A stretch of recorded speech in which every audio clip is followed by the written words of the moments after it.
Boa noite a todos. Boa noite. Hoje, 13 de janeiro de 2020, nós estamos reunidos para estudarmos a obra Há 2000 anos.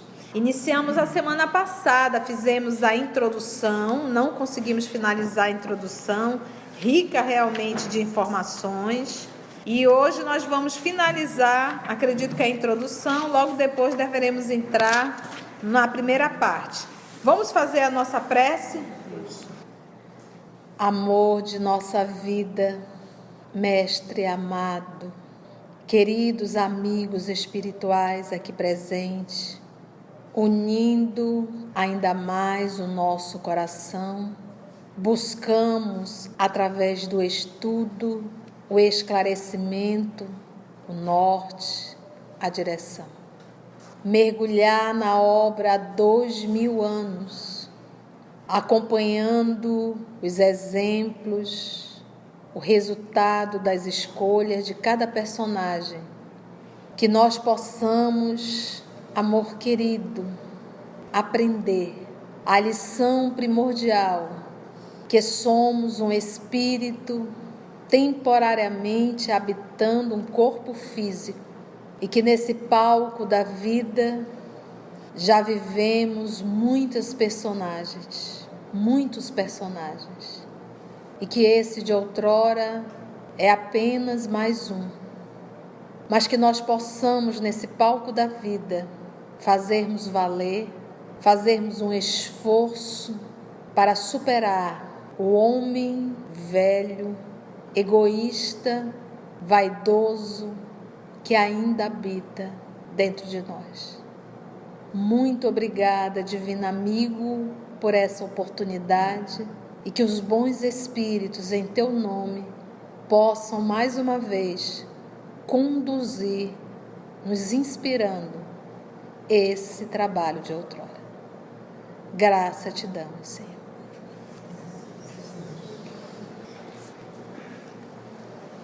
Então está aqui o nosso querido senador, agora na figura de Emmanuel, fazendo uma reflexão do porquê de escrever sobre a própria vida. E aqui ele faz uma prece. É o finalzinho da reflexão de Emmanuel, essa prece. Sob o teu olhar compassivo, a morte abriu suas portas de sombra e as falsas glórias do mundo foram derrubadas no torvelinho das ambições, reduzindo-se todas as vaidades a um acervo de cinzas. Ante minha alma surgem as reminiscências das construções elegantes das colinas célebres. Vejo o Tibre que passa, recolhendo os detritos da grande Babilônia imperial, os aquedutos, os mármores preciosos, as termas que pareciam indestrutíveis. Vejo ainda as ruas movimentadas, onde uma plebe miserável espera as graças dos grandes senhores, as esmolas de trigo, os fragmentos de pano para resguardarem do frio a nudez da carne. Mudou? Ainda hoje a gente se depara com essa mesma visão na rua? Continua a prece de Emmanuel. Regurgitam os circos. Isso aqui é ele revivendo na sua memória. Há uma aristocracia do patriciado observando as provas elegantes do campo de Marte. E em tudo, das vias mais humildes até os palácios mais suntuosos, fala-se de César o Augusto. Dentro dessas recordações eu passo, Senhor, entre farraparias e esplendores, com meu orgulho miserável. Dos véus espessos de minhas sombras, também eu não te podia ver no alto, onde guardas o teu sólio de graças inesgotáveis. No patamar de orgulho que ele se encontrava, não tinha como ele enxergar Jesus. Permitistes que a Babel romana se levantasse muito alto, mas Quando viste que se ameaçava a própria estabilidade da vida no planeta, dissestes: basta. São vindos os tempos de operar-se na seara da verdade. E os grandes monumentos, com as estátuas dos deuses antigos, rolaram de seus pedestais maravilhosos. Um sopro de morte varreu as regiões infestadas pelo vírus da ambição e do egoísmo desenfreado, despovoando-se então a grande metrópole do pecado. Ruíram os circos, temíveis, né? Caíram os palácios, enegreceram-se os mármores luxuosos. Bastou uma palavra tua, Senhor, para que os grandes senhores voltassem às margens do Tibre como escravos misérrimos. Perambulamos assim dentro da nossa noite até o dia em que nova luz brotar em nossa consciência. Foi preciso que os séculos passassem para aprendermos as primeiras letras de tua ciência infinita de perdão e de amor. Que é aquilo que nós falamos, o que nós estamos aprendendo em torno de evangelho é o ABCD do amor. Como é que eu posso ser chamado de filho de Deus? Porque observa só, Deus não é um nome, não é um nome. Deus não tem nome, não se pronuncia o nome de Deus. Os outros deuses têm nome. O Deus que o nosso Senhor Jesus nos apresentou, nosso Senhor Jesus só nos ensinou a chamá-lo de Pai. Mas se nós estudarmos um pouco o nosso Senhor Jesus, começamos a entender que a atitude de Deus é cuidar dos filhos. Deus cuida dos filhos incessantemente. Como é que eu posso ser chamada filho de Deus se eu não faço o trabalho de Deus? Se eu, ao invés de cuidar, eu mato, eu destruo, eu humilho. Então, o que nós estamos aprendendo ainda, meus amigos, meus irmãos, é o ABCD do amor. Ainda são lições primárias que nós estamos nos debatendo há mais de 2000 anos e a gente não consegue abrir mão da vaidade e do orgulho. Porque com vaidade, com orgulho, a gente não consegue seguir as lições de Jesus. Então essa lição que a gente acha assim, é muito difícil, é primária. É primária. A lição que o nosso Senhor Jesus, que ele encarnou, passou por tudo o que um humano pode passar. Foi traído, foi abandonado, foi humilhado, foi crucificado, foi assassinado. Zombaram a mãe dele, cuspiram nele, ficou sozinho, não tinha ninguém ao lado dele. Ele passou por tudo, só que ele era puro e nós não. Então a lição que o nosso Senhor Jesus nos veio trazer é a lição base para um dia a gente aprender a amar. Bem base mesmo. Que a gente até hoje fica se debatendo. E se a gente parar para pensar, a gente abre mão da vida eterna. O que é a vida eterna? É uma vida que eu não preciso mais reencarnar. Pensa! Eu não preciso mais reencarnar. Eu já cheguei no ponto que agora a minha evolução é outra. A minha encrenca não é mais com o planeta Terra, não é com o corpo físico, já não é mais com a matéria. Agora eu vou para lições muito maiores. Muito maiores. Bastou uma palavra tua, Senhor, para que os grandes senhores voltassem às margens do Tibre. E aqui estamos, Jesus, para louvar-te a grandeza. Dá que possamos recordar-te em cada passo, ouvir-te a voz em cada som distraído do caminho, para fugirmos da sombra dolorosa. Estende-nos tuas mãos e fala-nos ainda do teu reino. Temos sede imensa daquela água eterna da vida que figuraste no ensinamento à samaritana. Porque lembra quando eles foram a Samaria?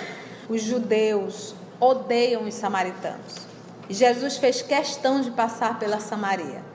Todos estavam com fome, Jesus ficou sentado à beira do poço de Jacó.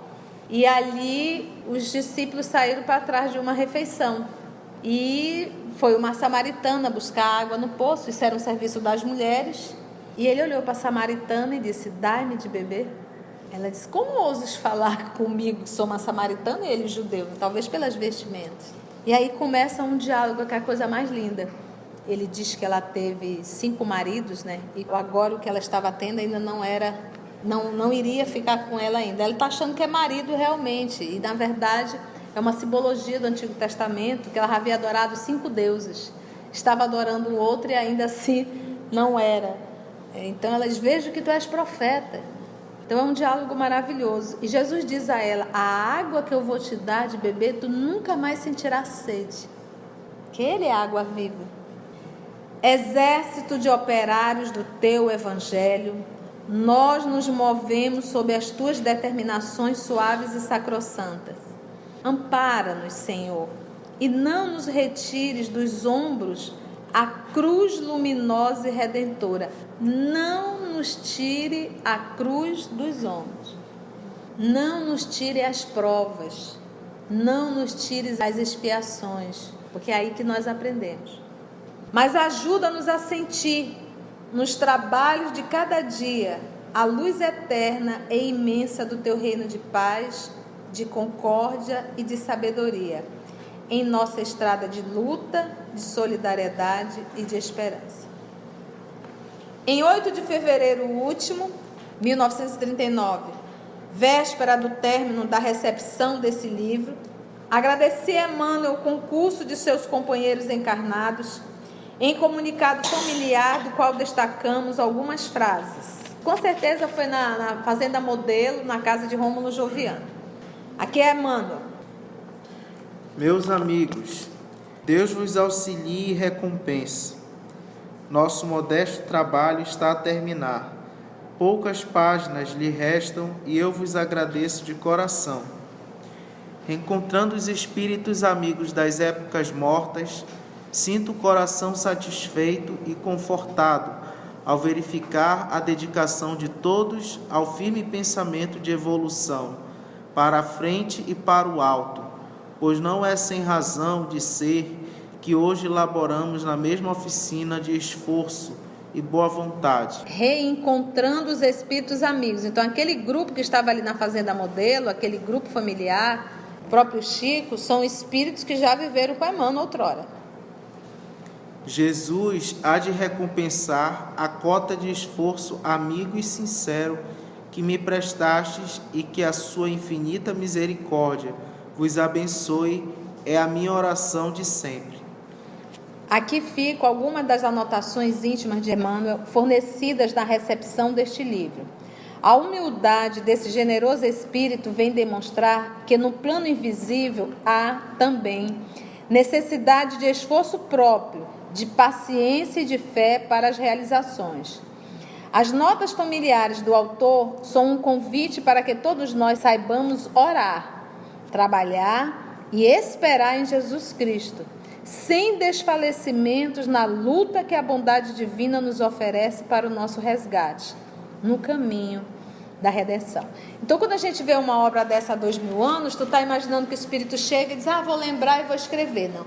A obra foi escrita no mundo espiritual, estava pronta, agora é hora de materializar essa obra.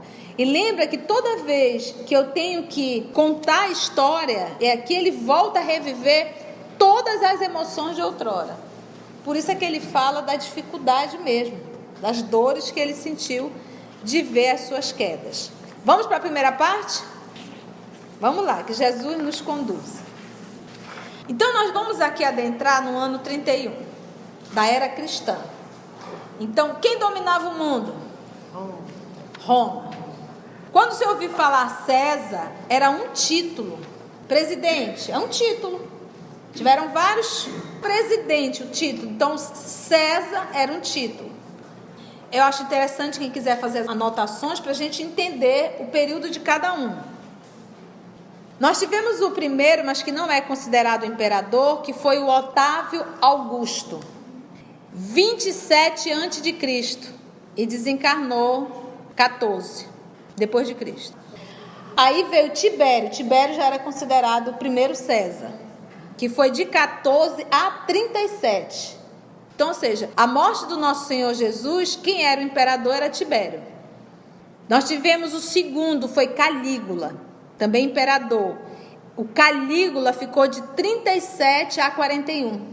da era cristã. Então, o nosso querido senador, ele pegou o Tibério, pegou o Calígula. Calígula ficou até o ano de 41. Aí veio o Cláudio, que foi o terceiro. O Cláudio ficou de 41 a 54. Então, o senador Públio também pegou esse imperador. De 54 a 58, nós tivemos o Nero. Nero foi uma confusão no império. Ficou 4 anos e é o quarto imperador, Nero, de 54 a 58. Lembra que Jesus falou da destruição de Jerusalém, que não ficaria pedra sobre pedra? Aí nós tivemos o ano de 69, foi o ano mais confuso dentro do império. Nós tivemos 3 imperadores em um ano só.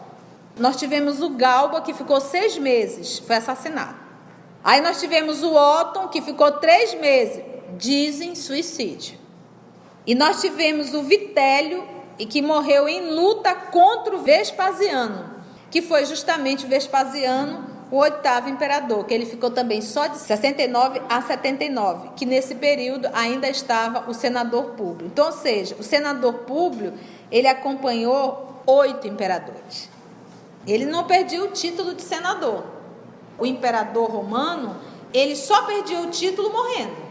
Não era eleição, porque o imperador, ele era considerado um deus.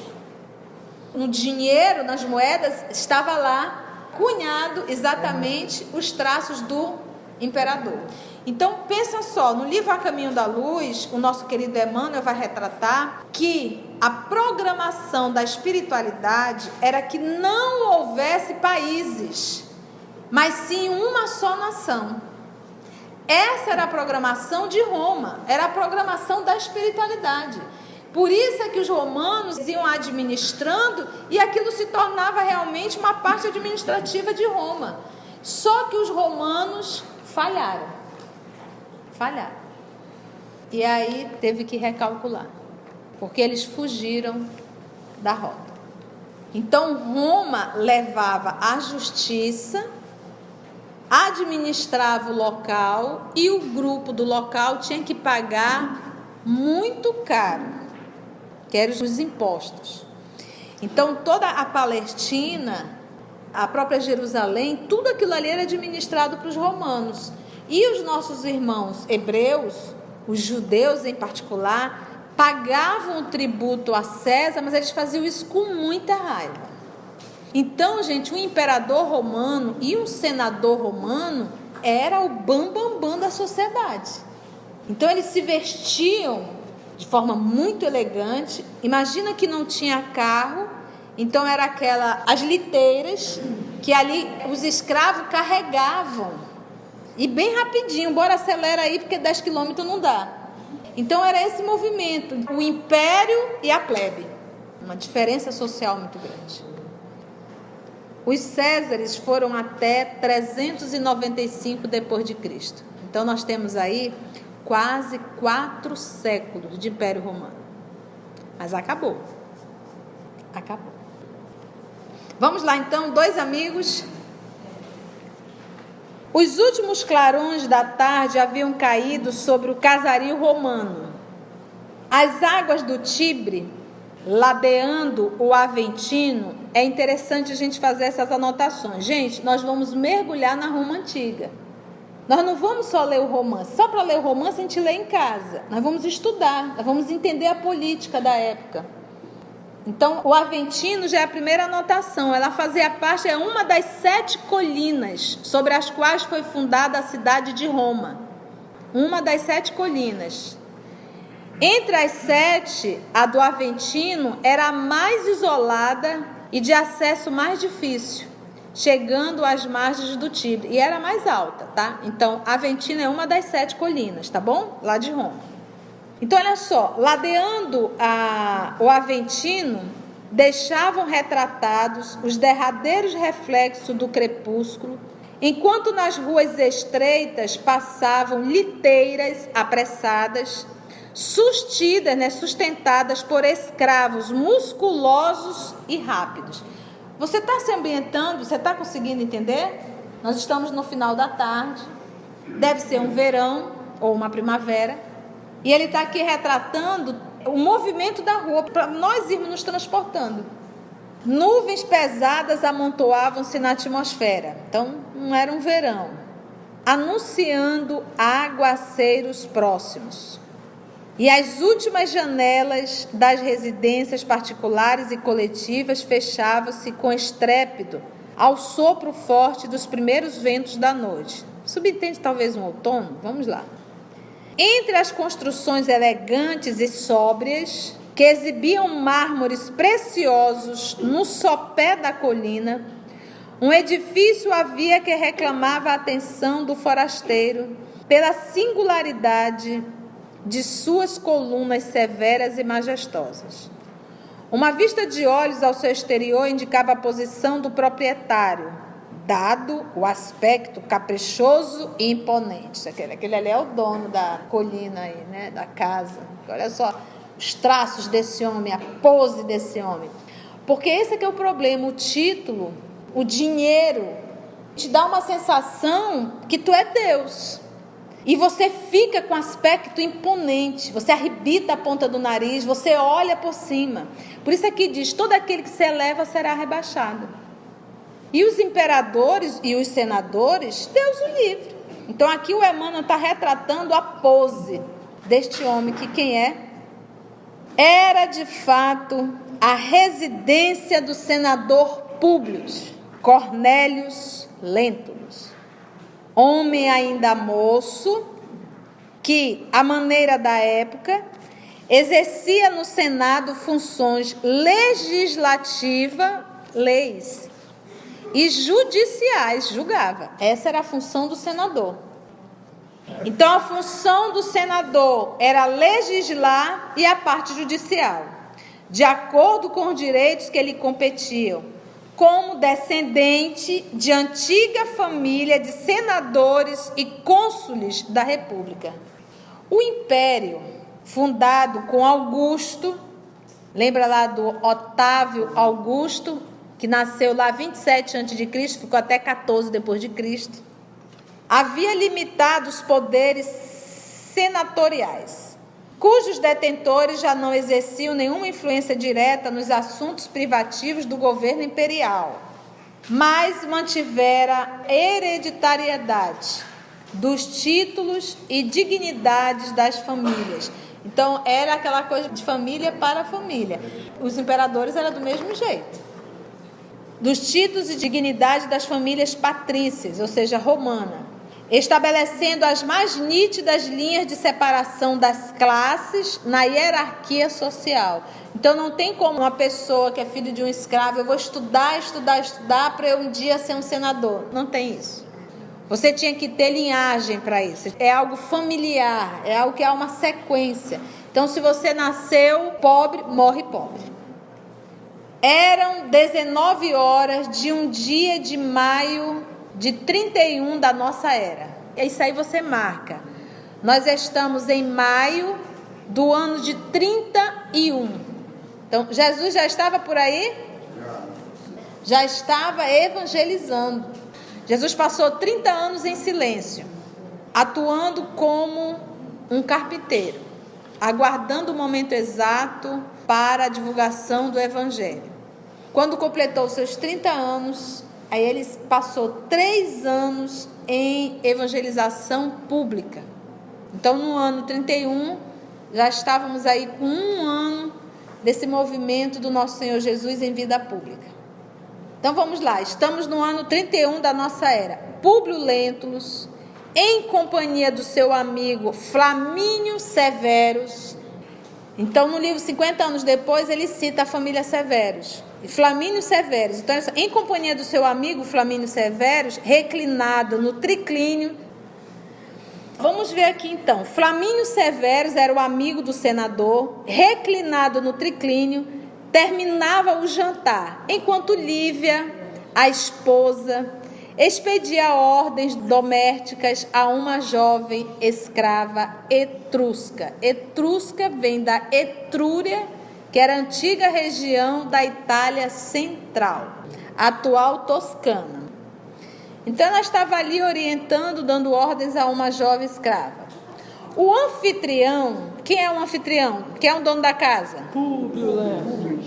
O anfitrião era um homem relativamente jovem, aparentando menos de 30 anos.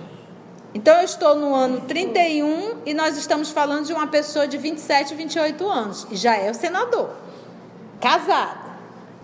Não obstante o seu perfil orgulhoso e austero, aliado a uma túnica de ampla barra purpúrea, que impunha certo respeito a quantos se lhe aproximavam, contrastando com um amigo que, revestindo a mesma indumentária de senador, deixava entrever idade madura, iluminada de cabelos bem brancos precoces, em penhor de bondade e experiência da vida. Então nós temos aí um jovem de 27, 28 anos, metido, orgulhoso, trajando. Você vê que o senador, ele tinha uma roupa específica para tal.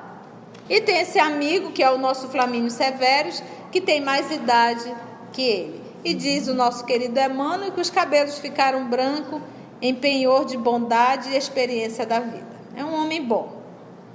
Deixando a jovem senhora entregue aos cuidados domésticos, Lívia, ambos se dirigiram ao pátio por buscarem um pouco de oxigênio da noite. Apesar de ter choveu bastante, mas estava uma noite quente, igual Manaus. Embora o aspecto ameaçador do firmamento prenunciasse chuva iminente. Então nós temos aqui o senador Públio e nós temos aqui Flamínio. A verdade, meu caro Públio, Exclamava Flamínio pensativo. é que te consomes a olhos vistos. Trata-se de uma situação que precisa modificar-se sem perda de tempo.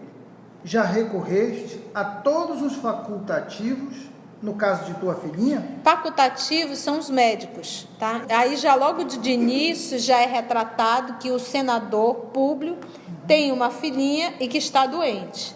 Então, tu já recorreste a todos os médicos? Infelizmente, Retorquia o patrício com amargura. já lancei mão de todos os recursos ao nosso alcance. Ainda nestes últimos dias, minha pobre Lívia levou-a a distrair-se em nossa vivenda de Tibur, procurando um dos melhores médicos da cidade, que afirmou tratar-se de um caso sem remédio na ciência dos nossos dias.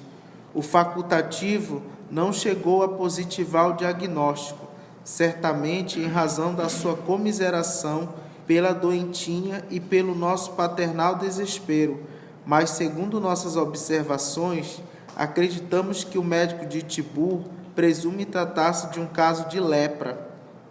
Tinha cura? Não. Então ele tinha uma filha com lepra. E não era o início, não. Já estava bem avançado. É uma presunção atrevida e absurda. Porque a lepra seria para aqueles desclassificados. Mas uma filha de um senador... E aí o próprio Flamínio só faltou dizer que petulância desse médico dar esse diagnóstico, né? Entretanto, se não podemos admitir qualquer dúvida com relação aos nossos antepassados, sabes que Roma está cheia de escravos de todas as regiões do mundo, e são eles o instrumento de nossos trabalhos de cada dia. Então ele alega o quê? Que ela pegou essa rancianiza através dos escravos. Gente, aí é aquilo que a gente aprende. Quando o trem tende a acontecer, tu pode colocar numa bolha e vai acontecer. O Divaldo conta que Viana de Carvalho apareceu a primeira vez para ele coberto em chagas. Aí ele se assustou, achando que seria um obsessor. E aí o Viana disse: eu não sou um obsessor, eu sou teu amigo. E aí o Divaldo conta que aonde tinha as feridas da lepra, foi virando luz. Foi iluminando. E o Viana convida ele para ir pregar no leprosário, naquela época que não tinha cura, e que as pessoas para ir tinham que pegar uma autorização da prefeitura, e que elas tinham que ficar contrárias ao vento, porque não tinham muita explicação sobre a lepra. Quando ele fez esse convite, o Divaldo disse: eu tenho muito medo de ir para lá e contrair a doença. E o Viana de Carvalho disse assim: eu estou te convidando a ir, que é para justamente você não pegar a lepra. Então, quando tem de ser, tem de ser. Às vezes a gente tem determinadas patologias que tu diz assim, como é que eu posso ter tão antipática do jeito que eu sou, tão cuidadosa do jeito que eu estou, e eu tenho essa patologia? Obviamente que isso não quer dizer que a gente tem que ser descuidado, não é isso. Mas tem certas coisas que tinha de ser. Vamos lá. É verdade. Concordou Flamínio com a amargura. As palavras de Emmanuel são palavras que a gente fica boiando. Então, nós não vamos ler a palavra, nós já vamos ler a tradução, tá bom? Mas aí vocês vão interpretando. Um rastro de perspectivas sombria transparecia na fronte dos dois amigos. Imagina, criança com lepra. Enquanto as primeiras gotas de chuva satisfaziam a sede das roseiras floridas que enfeitavam as colunas graciosas e claras. Porque tinham as colunas, lembra? E eles colocavam assim, tipo aquelas trepadeiras, né? E o pequeno Plínio? Perguntou Públio, como desejoso de proporcionar novo rumo à conversação. Esse, como sabes, continua sadio, demonstrando ótimas disposições. Calpurnia atrapalha-se a cada momento para satisfazer-lhe os caprichos dos 12 anos incompletos. Olha, Calpurnia é a esposa de Flamínio Severus. E eles têm um filhinho, capetinha, de 12 anos, chamado Plínio. E é um capetinha, vocês vão conhecer. Às vezes é voluntarioso e rebelde, contrariando as observações do velho Parmênides, só se entregando aos exercícios da ginástica quando muito bem lhe apraz. No entanto, tem grande predileção pelos cavalos. Imagina que no momento de irreflexão própria da idade, burlando toda a vigilância do irmão, concorreu a uma tirada de bigas, realizada nos treinos comuns de um estabelecimento esportivo do Campo de Marte, obtendo um dos lugares de maior destaque. Quando contemplo meus 2 filhos, lembro-me sempre da tua pequena Flávia Lentulha, porque bem sabes dos meus propósitos para o futuro, no sentido de estreitar os antigos laços que prendem as nossas famílias. Eu acho legal nesse parágrafo, que a gente vai ver mais lá pra frente, que o Plínio realmente não vai ser fluxicheiro. O menino é danado mesmo. É uma criança danada, rebelde, que não se submete às regras, é voluntarioso. E tu tá achando o quê? Que ele crescer vai ser maravilhoso? Então, imagina que ele já está com 12 anos aqui. E ele fez um movimento que diz assim, olha: esse, como sabes, continua sadio, demonstrando ótimas disposições. Calpurnia, que é a mãe, atrapalha-se a cada momento para satisfazer-lhe os caprichos dos 12 anos. Então, a mãe é responsável pelo cãozinho que ela está construindo. Porque, lembra sempre disso, a criança, Deus dá na nossa mão e diz assim, olha, corrija, é tua responsabilidade. E só tem uma pessoa que vai sofrer as consequências dessa educação, é você, como pai e mãe. Porque se eu não eduquei na infância, se eu não fiz o que tinha de fazer. E quando você fala em educar, gente, educar não é berrar, gritar e humilhar, isso é deseducar. Excessos maltrata, isso faz muito mal, o adulto não quer ver a figura paterna e materna. Educar só faz quem é educado. Como é que eu vou falar educar gritando, berrando, xingando, chamando palavrão? E ao mesmo tempo limitar. Então o menino é caprichoso, o menino é danado, então é hora de puxar um pouco e segurar esse freio de mão. Não vai, não, assim não, é isso aqui, você vai fazer isso aqui. Porque o menino era demais. Porque às vezes você tem uma criança que já é dependente. A pessoa diz assim, o que você quer? Aí a criança olha, mamãe, eu posso? Pode isso? Então tu tá vendo que é uma criança extremamente dependente. Vai ser um adulto que vai ser manipulado na fase adulta. É isso que você quer para os seus filhos?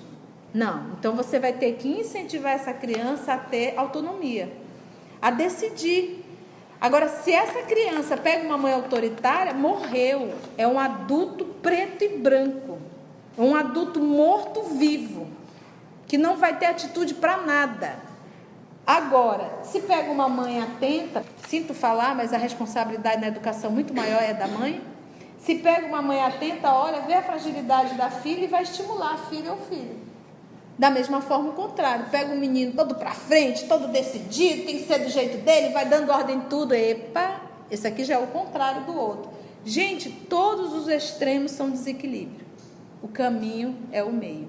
Só que para isso eu preciso observar. Aí a gente para e pergunta e diz assim: poxa, Conceição, eu não fiz isso com os meus filhos. Claro, nós ignorávamos. Mas nós vamos reencarnar de novo e vamos ser mães. Eu acredito que realmente ser mãe é uma psicóloga. Eu sempre cito o caso da minha irmã Estela com o Gabriel. O Gabriel era muito agressivo quando ele tinha 9, 10 meses, ele batia, ele puxava o cabelo da gente, ele mordia a gente. E o que normalmente a gente quer fazer numa situação dessa? Bater no menino. E ela, na sua sabedoria, disse assim: mana, como é que eu posso tirar a violência dele com violência? Como é que eu posso te dizer, não morde e eu estou batendo? Tem que haver um outro recurso. E como diz um amigo nosso, ele está dizendo para vocês que ele é violento e que ele precisa ser corrigido.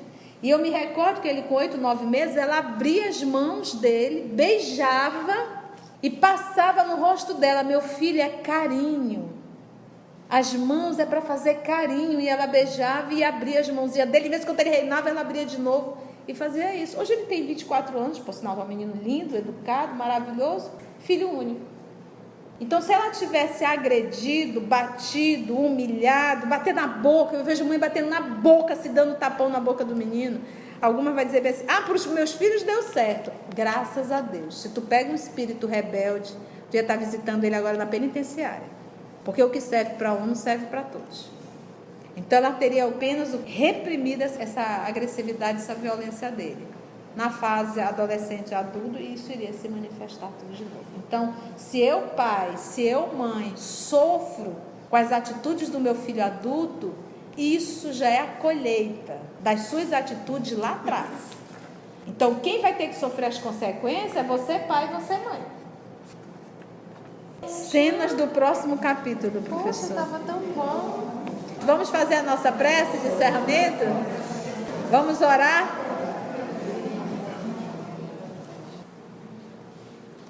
E assim, Mestre querido Jesus, a nossa gratidão por mais este momento, por esse encontro de corações.